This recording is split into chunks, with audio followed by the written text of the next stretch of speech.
Hello everyone, it's me Clayton. I just finished watching the Grimm Variations, currently on Netflix, which is animated by Studio Wit. Now, for people who know the Brothers Grimm fairy tales, you'll know that many of them happen to be classic folk tales that tell stories like Little Red Riding Hood, Cinderella, the Pied Piper, and other stories that have morals at the end, have righteous heroes, and have men and women who live happily ever after once they go through some various challenges.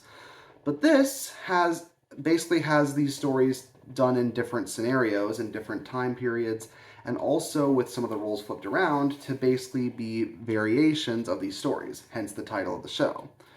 And I actually found myself really enjoying this one. It's not just because the character designs are done by Clamp, the mangaka behind Cardcaptor Sakura, a series that I really freaking enjoy, but also because the storylines they come up with here actually feel like they respect the original Brothers Grimm's fairy tales while still being their own versions. Like, it doesn't feel like a soulless Hollywood subversion of these things, it feels like they had some actual thought put into them. So, the stories that are adapted are Cinderella, Little Red Riding Hood, the Pied Piper, and other stories of this type, and basically the whole plot of the series revolves around the Brothers Grimm and their little sister Charlotte, as Charlotte has questions about what if scenarios regarding their stories. So the Brothers Grimm tell her these various stories of what could have happened if, say, Cinderella was a psychopath who ended up terrorizing her stepmother and stepsisters.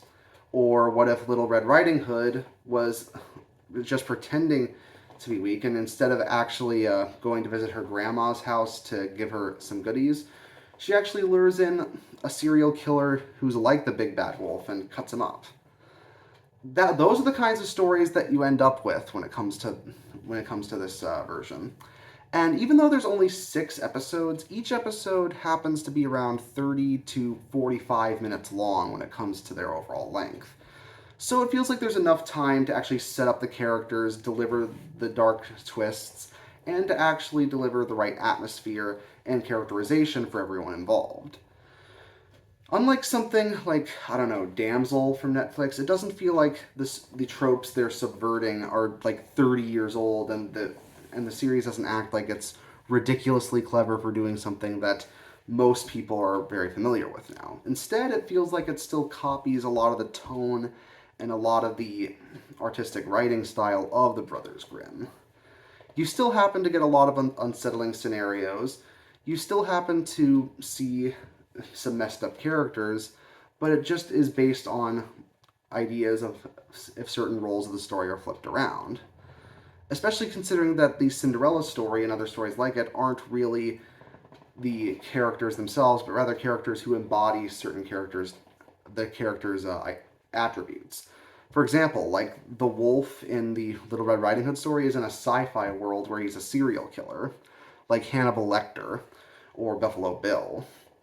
Or for the Pied Piper story, where the traveler happens to be a woman this time and also happens to go into a village where there's this crazy teacher who locks her up inside of the basement of his house.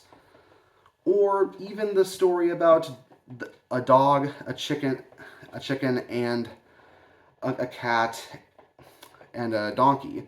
Instead, it's about 3 women called Dog, Donkey, and Cat who end up rescuing a girl named Rooster from the Wade brothers.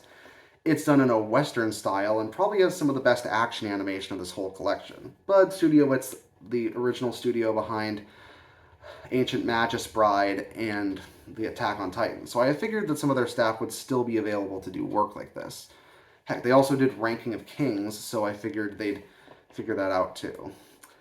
I do think that one specific story, The Elves and the Shoemaker, that one is the only one that I feel didn't really connect with me. Maybe it's because it's one of the slower paced stories, maybe it's because the ending kind of confused me, or maybe it's because I never read that particular Brothers Grimm fairy tale. I don't know. But the Hansel and Gretel one also reminded me of the Promised Neverland in many instances, with its mix of dark fantasy and sci-fi settings, especially with some of the twists that happen. Thankfully, they're none of the twists that Promised Neverland Season 2 ended up with. So, at the end of the day, Grimm's Variations isn't exactly perfect, and I do think that the after credits scene is a scene that probably should have started the series rather than ended the series. And if you see it, you'll get what I mean. But overall, I do think it is a pretty solid way to use these stories in a new artistic way that feels like reimaginings in a way that's actually allows for creative sequences, good characters, and also happens to deliver twists that actually surprise you. So that's why I'm going to give it an 8 out of 10. See you next time.